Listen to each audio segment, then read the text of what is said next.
நீங்கள் பார்த்து ரசித்துக் கொண்டிருப்பது பந்தல் மீடியா இந்தியா தொலைக்காட்சி.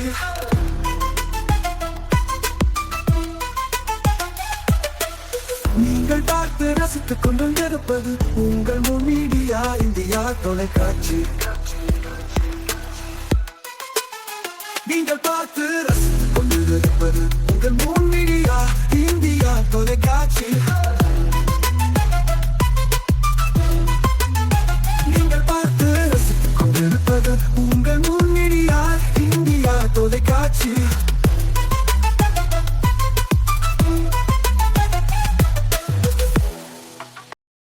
நாளும் ஒரு திருக்குறள். அறத்துப்பால் செய்நன்றி அறிதல். உதவி வரைத்தன்று உதவி உதவி செய்யப்பட்டார் சால்வின் வரைத்து. விளக்கம்: கைமாறாக செய்யும் உதவி முன் செய்த உதவியின் அளவை உடையது அன்று, உதவி செய்யப்பட்டவற்றின் பண்புக்கேற்ற அளவை உடையதாகும்.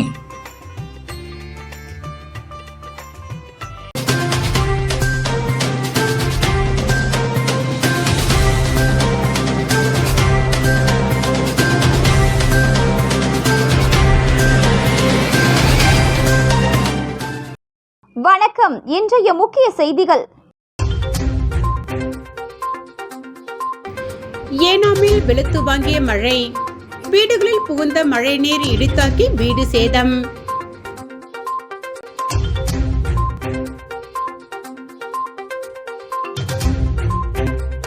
நெருங்கும் தீபாவளி பண்டிகை, பட்டாசு தயாரிக்கும் இடங்களில் போலீசார் அதிரடி சோதனை.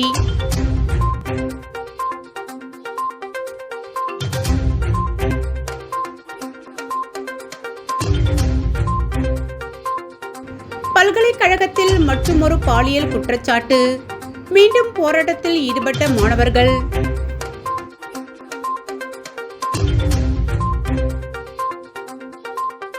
இனி விரிவான செய்திகள். புதுச்சேரி மாநிலம் ஏனாம் பிராந்தியத்தில் பெய்து வரும் கனமழையின் காரணமாக சாலைகள், கோயில்களுக்குள் மழைநீர் சூழ்ந்து வெள்ளம் போல் காட்சியளிக்கிறது. மேலும் இடிமின்னல் தாக்கியதில் வீடு ஒன்று பலத்த சேதம் அடைந்தது. மழையின் காரணமாக ஏனாமல் இயல்பு வாழ்க்கை பாதிக்கப்பட்டுள்ளது. ஆந்திர மாநிலம் காக்கிநாடா அருகே அமைந்துள்ளது புதுச்சேரி மாநிலம் ஏனாம் பிராந்தியம். இங்கு நேற்று முதல் கனமழை பெய்து வருகிறது. கடந்த 24 மணி நேரத்தில் 9 சென்டிமீட்டர் மழை பதிவாகியுள்ளது.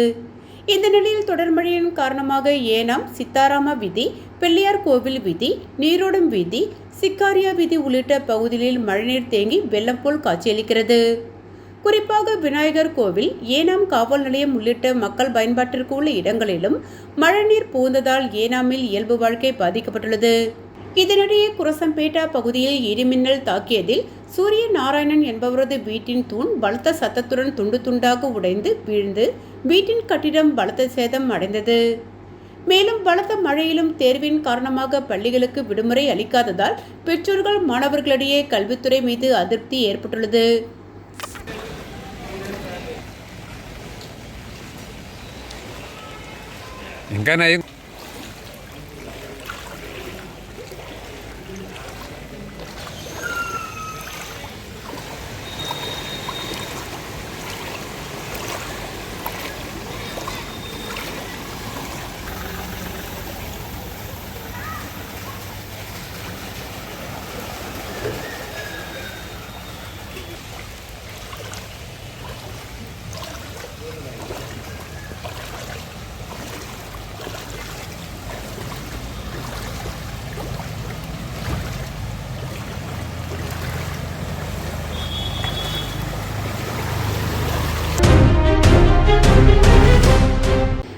புதுச்சேரி மத்திய பல்கலைக்கழக மாணவிகள் விடுதியில் மதுபோதையில் புகுந்த பேராசிரியர் ஒருவர் ஆடைகளை களைந்தபடி நிர்வாண போஸில் மாணவிகளிடம் ஆபாச சைகைகளை காட்டியதாக மீண்டும் ஒரு பாலியல் குற்றச்சாட்டு எழுந்துள்ளது பெரும் பரபரப்பை ஏற்படுத்தியுள்ளது.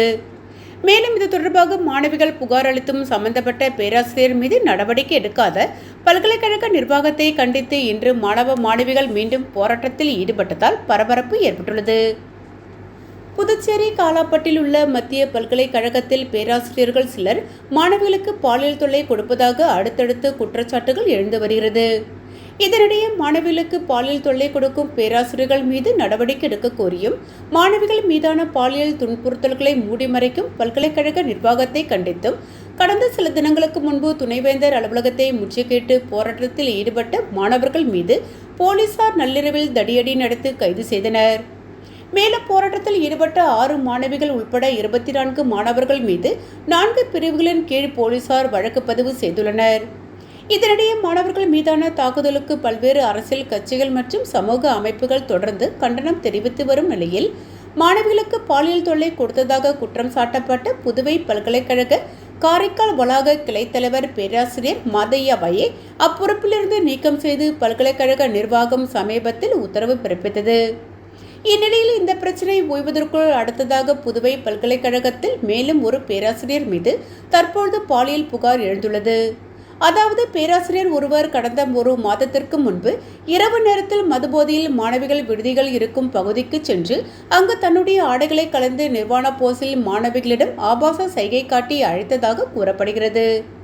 இதனால் அதிர்ச்சி அடைந்த மாணவிகள் இதுகுறித்து பல்கலைக்கழக உள்ளிட்டு புகார் குழுவிடம் புகார் அளித்துள்ளனர். ஆனால் சம்பந்தப்பட்ட பேராசிரியர் மீது பல்கலைக்கழக நிர்வாகம் இதுவரை எந்தவித நடவடிக்கையும் எடுக்கவில்லை என கூறப்படுகிறது.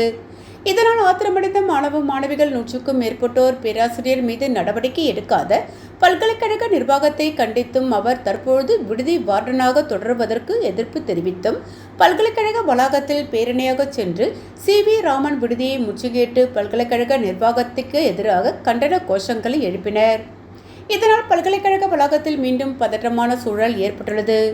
இதனிடையே புதுவை பல்கலைக்கழகத்தில் பாலியல் குற்றச்சாட்டுகளை மூடிமறைக்கும் பல்கலைக்கழக நிர்வாகத்தை கண்டித்தும் பாலியல் துன்புறுத்தலில் ஈடுபட்ட பேராசிரியர்கள் மீது நடவடிக்கை எடுக்க வலியுறுத்தியும் போராட்டத்தில் ஈடுபட்ட மாணவர்கள் மீது தடியடி நடத்திய போலீசார் மீது நடவடிக்கை எடுக்க கோரியும் போராட்டத்தில் ஈடுபட்ட மாணவர்கள் மீது போடப்பட்டுள்ள வழக்குகளை ரத்து செய்ய கோரியும் வரும் 16ஆம் தேதி புதுச்சேரியில் உள்ள அனைத்து அரசு மற்றும் தனியார் பள்ளி கல்லூரி மாணவர்கள் வகுப்புகளை புறக்கணித்து துணைநிலை ஆளுநர் மாளிகையை முற்றுகையிடும் போராட்டம் நடத்த மாணவர் அமைப்பினர் முடிவு செய்துள்ளனர்.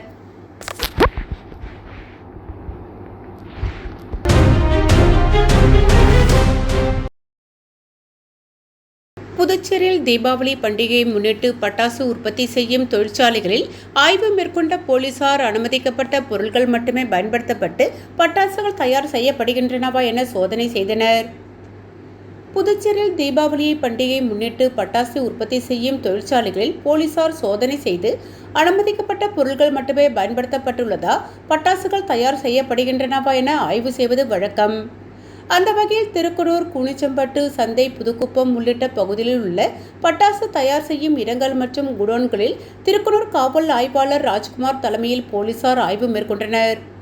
இந்த ஆய்வின் பொழுது பட்டாசுகளில் அனுமதிக்கப்பட்ட அளவில் மருந்து பொருட்கள் சேர்க்கப்பட்டு பட்டாசுகள் தயாரிக்கப்படுகிறதா மற்றும் அதிக சத்தம் கேட்கக்கூடிய பட்டாசுகள் தயாரிக்கப்படுகின்றனவா என்பது குறித்து ஆய்வு மேற்கொண்டனர். மேலும் நாட்டு வெடிகள் உற்பத்தி செய்யும் பொழுது அரசின் வழிகாட்டு நெறிமுறைகளை பின்பற்ற வேண்டும் எனவும் பட்டாசு உற்பத்தி செய்யும் தொழிலாளர்களின் பாதுகாப்பு உறுதிப்படுத்தப்பட வேண்டும் என அறிவுறுத்திய போலீசார் விதிமுறைகளை மீறி பட்டாசுகள் உற்பத்தியோ அல்லது விற்பனை செய்தால் கடுமையான நடவடிக்கை எடுக்கப்படும் என்றும் எச்சரித்தனர். சர்தார் வல்லபாய் பட்டேலின் 150வது பிறந்தநாளை ஒட்டி போதையில்லா இந்தியாவை உருவாக்க வேண்டும் என்ற கருப்பொருளை மையமாக வைத்து அக்டோபர் 31 முதல் நவம்பர் 25ஆம் தேதி வரை ஒற்றுமை பேரணி நடைபெற உள்ளதாக உள்துறை அமைச்சர் நமச்சிவாயம் தெரிவித்துள்ளார். புதுச்சேரி சட்டப்பேரவை வளாகத்தில் செய்தியாளர்களிடம் பேசிய உள்துறை அமைச்சர் நமச்சிவாயம், சர்தார் வல்லபாய் பட்டேலின் 150வது பிறந்தநாளை ஒட்டி ஒற்றுமை பேரணி இந்திய நாடு முழுவதும் நடைபெற உள்ளதாகவும் அதன்படி புதுச்சேரியிலும் அக்டோபர் 31 முதல் நவம்பர் 25 வரை இந்த பேரணி நடைபெற உள்ளது. குறைந்தபட்சம் 8 கிலோமீட்டர் முதல் 10 கிலோமீட்டர் வரை பேரணி நடைபெற உள்ளதாக தெரிவித்த நமச்சிவாயம், இதில் இளைஞர்கள், மாணவர்கள், விளையாட்டு வீரர்கள், சமூக செயற்பாட்டாளர்கள் கலந்து கொள்ள உள்ளனர். தேசத்தின் ஒற்றுமை, தேசப்பற்றை வலியுறுத்தும் வகையில் ஒரு விழிப்புணர்வு பேரணியாக இருக்கும் என்றார். போதையில்லா இந்தியாவை உருவாக்க வேண்டுமென்ற கருப்பொருள் மற்றும் கலாச்சார பண்பாட்டை இளைஞர்களுக்கு தெரியப்படுத்தும் வகையில் இந்த பேரணி அமையும். மேலும் இந்திய நாட்டில் தயாரிக்கின்ற பொருளை இளைஞர்கள் பயன்படுத்த வேண்டும் என்ற எண்ணத்தை இளைஞர்கள் மத்தியில் கொண்டு செல்ல வேண்டும் என்றும் பேரணியில் அனைவரும் கலந்து கொள்வதற்காக மத்திய விளையாட்டுத்துறை அமைச்சர் மன்சுக் மண்டவியா அக்டோபர் 6ஆம் தேதி மை பாரத் என்ற ஒரு போர்ட்டலை உருவாக்கி அதன் மூலம் இளைஞர்கள் பதிவு செய்ய ஏதுவாக அறிமுகப்படுத்தி உள்ளதாக குறிப்பிட்டார். இந்தியாவில் உள்ள அனைத்து இளைஞர்களையும் ஒருங்கிணைத்து பேரணியை நடத்த திட்டமிடப்பட்டுள்ளதாக கூறிய அவர், மேலும் பள்ளி கல்லூரிகளில் விழிப்புணர்வை ஏற்படுத்த கட்டுரை போட்டி, ஓவியப் போட்டி, பேச்சு போட்டிகள் நடத்தப்பட்டு பரிசுகள் வழங்கப்பட உள்ளது என்றும், 2ஆம் கட்டமாக நவம்பர் 26ஆம் தேதி இந்திய அரசியலமைப்பு தினத்தன்று ஒற்றுமை சிலை அருகே 152 கிலோமீட்டர் பேரணி நடைபெற உள்ளது. இந்தியா முழுவதும் இருந்து இளைஞர்கள், விளையாட்டு வீரர்கள், முக்கிய தலைவர்கள் பங்கேற்க உள்ளனர். ஒற்றுமையான பாரதத்தை உருவாக்க வேண்டும் என்பது இந்த பேரணியின் முக்கிய மைய கருத்தாக உள்ளது என்று தெரிவித்தார்.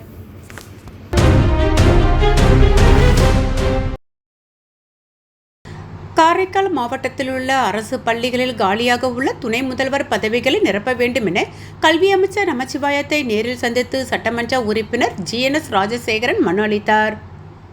காரைக்கால் மாவட்டத்தில் உள்ள திருநள்ளாறு தலைவர் சண்முகம் அரசு மேல்நிலைப்பள்ளி, அம்பக்கரத்தூரில் உள்ள திருவள்ளுவர் அரசு மேல்நிலைப்பள்ளி மற்றும் நிறைவி பகுதியில் அமைந்துள்ள அரசு மேல்நிலைப்பள்ளி உள்ளிட்ட பள்ளியில் கடந்த பல மாதங்களாக துணை முதல்வர் மற்றும் முதல்வர் பதவிகள் நிரப்பப்படாமல் உள்ளது. இதனால் மாணவர்கள் மீது சரியான கண்காணிப்பை மேற்கொள்ள முடியாத நிலை உள்ளது. இது பெற்றோர்களுக்கும் மிகுந்த கவலையையும் மன உளைச்சலையும் ஏற்படுத்தியது. இது தொடர்பாக கல்வித்துறை அதிகாரிகளுக்கு பெற்றோர்கள் பலமுறை கோரிக்கை விடுத்தும் இதுவரை அந்த பணியிடங்கள் நிரப்பப்படவில்லை.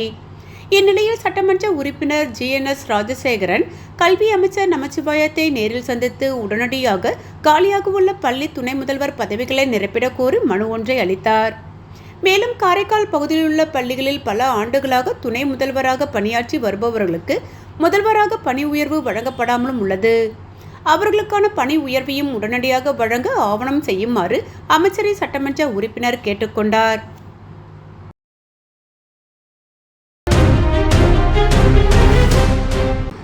கண்டமங்கலத்தில் புதிய தீயணைப்பு நிலையம் திறக்கப்பட்டது. இதன் திறப்பு விழா நேற்று நடைபெற்றது. விழாவிற்கு ஒன்றிய குழு தலைவர் RS வாசன் தலைமை தாங்கினார். சிறப்பு விருந்தினராக விழுப்புரம் MLA லட்சுமணன் கலந்து கொண்டு தீயணைப்பு நிலையத்தை ரிப்பன் வெட்டி திறந்து வைத்து குத்துவிளக்கேற்றினார். தொடர்ந்து தீயணைப்பு வாகனத்தை கொடியசைத்து தொடங்கி வைத்தார். இந்நிகழ்ச்சியில் முன்னாள் MLA புஷ்பராஜ், ஒன்றிய குழு துணைத் தலைவர் நஜ்ரா பேகம் தமின், மாவட்ட கவுன்சிலர் மணிமொழி செல்வரங்கம், மாவட்ட வருவாய் அலுவலர் ஹரிதாஸ், விழுப்புரம் நிலைய மாவட்ட மண்டல துணை இயக்குனர் தென்னரசு, மாவட்ட அலுவலர் பாஸ்கரன், மாவட்ட உதவி அலுவலர் ஜமுனாராணி, சிறப்பு நிலைய அலுவலர் சிவக்குமார், ஊராட்சி மன்ற தலைவர் கனிமொழி, பிரியதர்ஷினி முருகன், தனம், அருளரசன், ஊராட்சி மன்ற துணைத் தலைவர் பத்மாவதி, சுந்தரமூர்த்தி மற்றும் கட்சி நிர்வாகிகள், திமுக பிரமுகர்கள் திரளாக கலந்து கொண்டனர். கண்டமங்கலம் பகுதியில் தீ விபத்து ஏற்பட்டால் அவசர தேவைக்கு 0413 2225 103 என்ற எண்ணை பொதுமக்கள் தொடர்பு கொள்ளலாம் என தீயணைப்புத்துறை அதிகாரிகள் தெரிவித்தனர்.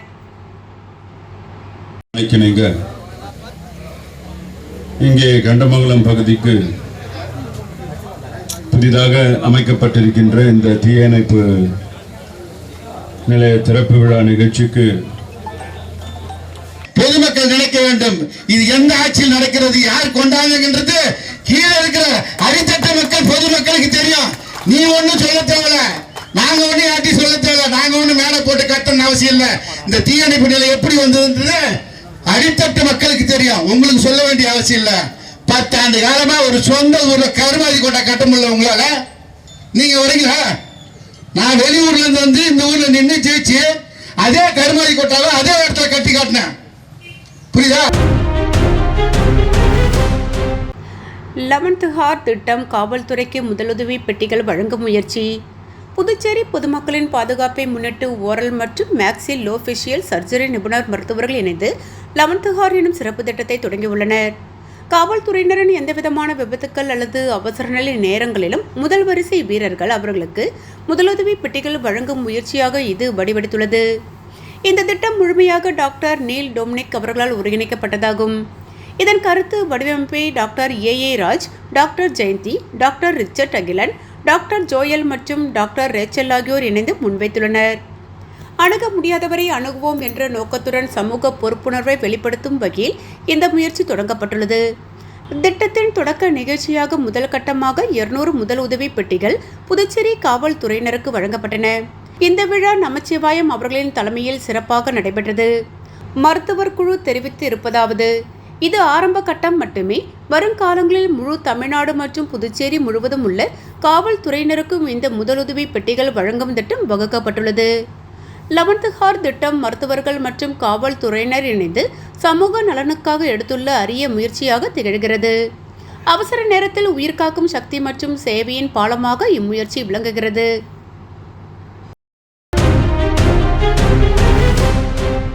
புதுச்சேரியில் தீபாவளி பண்டிகையை முன்னிட்டு வாடிக்கையாளர்கள் மற்றும் சிறுவர்களை கவரும் வகையில் சிலிண்டர் பாம், கிட்டார், மத்தாப்பு, ட்ரோன் பட்டாசு, ஹெலிகாப்டர் பட்டாசு என விதவிதமான புதிய ரக பட்டாசு வகைகள் விற்பனைக்கு வைக்கப்பட்டுள்ளது.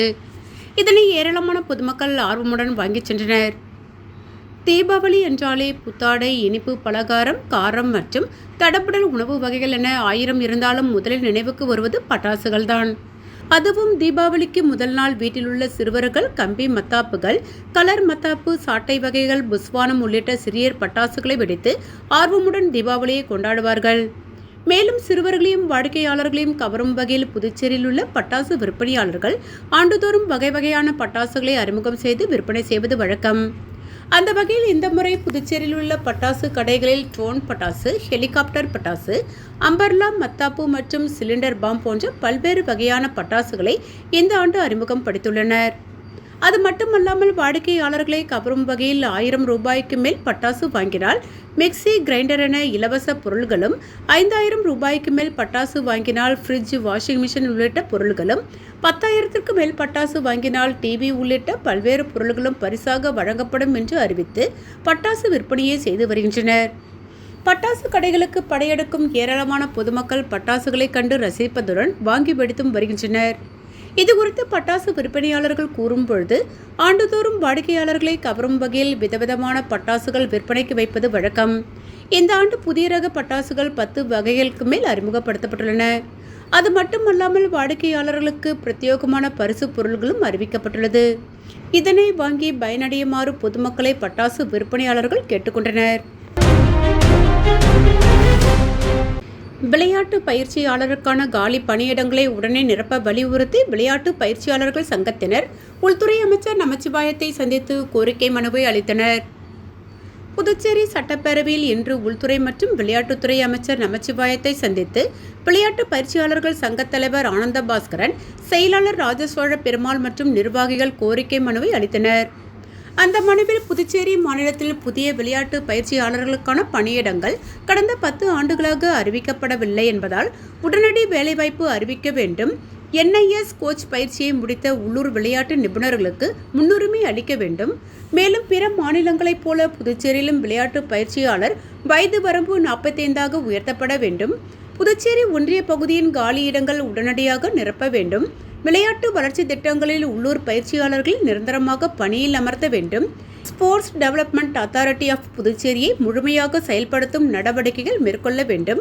இதற்காக அனைத்து நிலைகளிலும் உரிய முடிவுகள் எடுக்கப்பட வேண்டும் என்பதுடன் துறை சார்ந்த விளையாட்டு நிபுணர்களை விளையாட்டு திட்டங்கள் திட்டமிட்ட வகையில் முன்னேற்றப்பட வேண்டும் என வலியுறுத்தினர். மனுவை பெற்றுக்கொண்ட அமைச்சர் நமச்சிவாயம் விரைந்து நடவடிக்கை எடுப்பதாக உறுதியளித்தார்.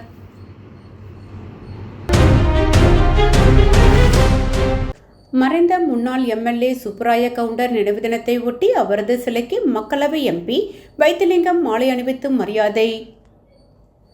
புதுச்சேரி நெட்டப்பாக்கம் தொகுதி மடுகரையில் மறைந்த முன்னாள் MLA சுப்பராய கவுண்டர் சிலைக்கு மக்களவை MP வைத்திலிங்கம், துணை சபாநாயகர் ராஜவேலு ஆகியோர் சிலைக்கு மாலை அணிவித்து மரியாதை செலுத்தினர். இந்நிகழ்ச்சியில் வட்டார காங்கிரஸ் தலைவர் அம்மைநாதன் மற்றும் காங்கிரஸ் பிரமுகர்கள் ராஜகோபால், தட்சிணாமூர்த்தி, இருசப்பன், ஜெயராம், ஹரிகிருஷ்ணன், பழனிவேல் ராஜா, பாண்டியன் உள்பட பொதுமக்கள் கலந்து கொண்டனர். அருகிலுள்ள எல்லையம்மன் ஆலயத்திற்கு வைத்திலிங்கம் MP மற்றும் துணை சபாநாயகர் ராஜவேலு ஆகியோர் வழிபாடு செய்தனர். பின்னர் பொதுமக்களுக்கு மக்களவை MP வைத்திலிங்கம் அன்னதானம் வழங்கினார். புதுச்சேரி ப்ராவிடன்ஸ் மாலில் இந்திய டெரென் என்ற ஆண்களுக்கான பிரத்யேக ஜவுளி நிறுவனத்தை முதலமைச்சர் ரங்கசாமி திறந்து வைத்தார். புதுச்சேரி கடலூர் சாலையில் உள்ள ப்ராவிடன்ஸ் வணிக வளாகத்தில் 25 ஆண்டு கால பாரம்பரிய ஜவுளி நிறுவனத்தின் புதுச்சேரி 2ஆம் கிளை திறப்பு விழா விமர்சையாக நடைபெற்றது. இதில் சிறப்பு விருந்தினராக முதலமைச்சர் ரங்கசாமி, சட்டமன்ற உறுப்பினர் அனிபால் கென்னடி ஆகியோர் கலந்து கொண்டு நிறுவனத்தை திறந்து வைத்து குத்துவிளக்கேற்றி முதல் விற்பனையை தொடங்கி வைத்தனர்.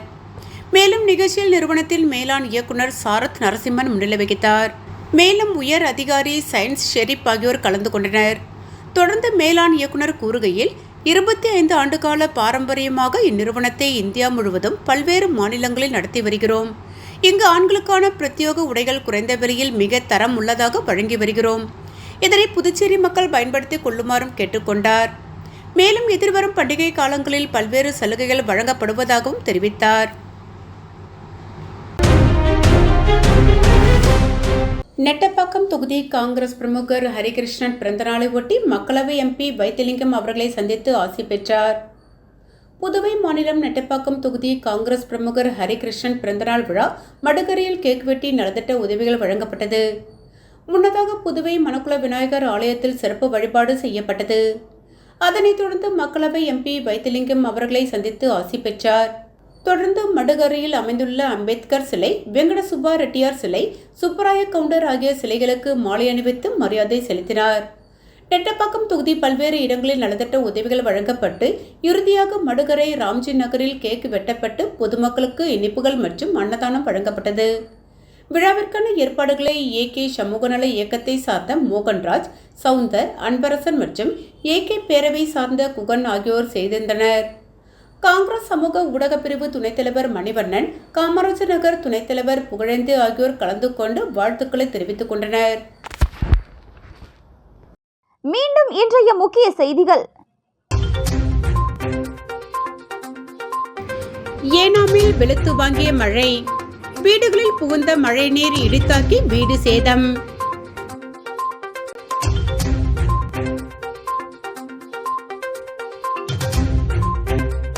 நெருங்கும் தீபாவளி பண்டிகை, பட்டாசு தயாரிக்கும் இடங்களில் போலீசார் அதிரடி சோதனை.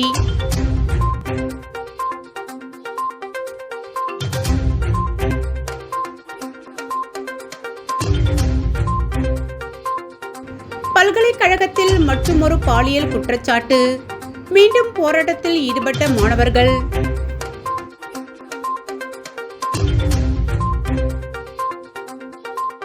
இத்துடன் இன்றைய செய்திகள் நிறைவடைந்தன. நன்றி, வணக்கம்.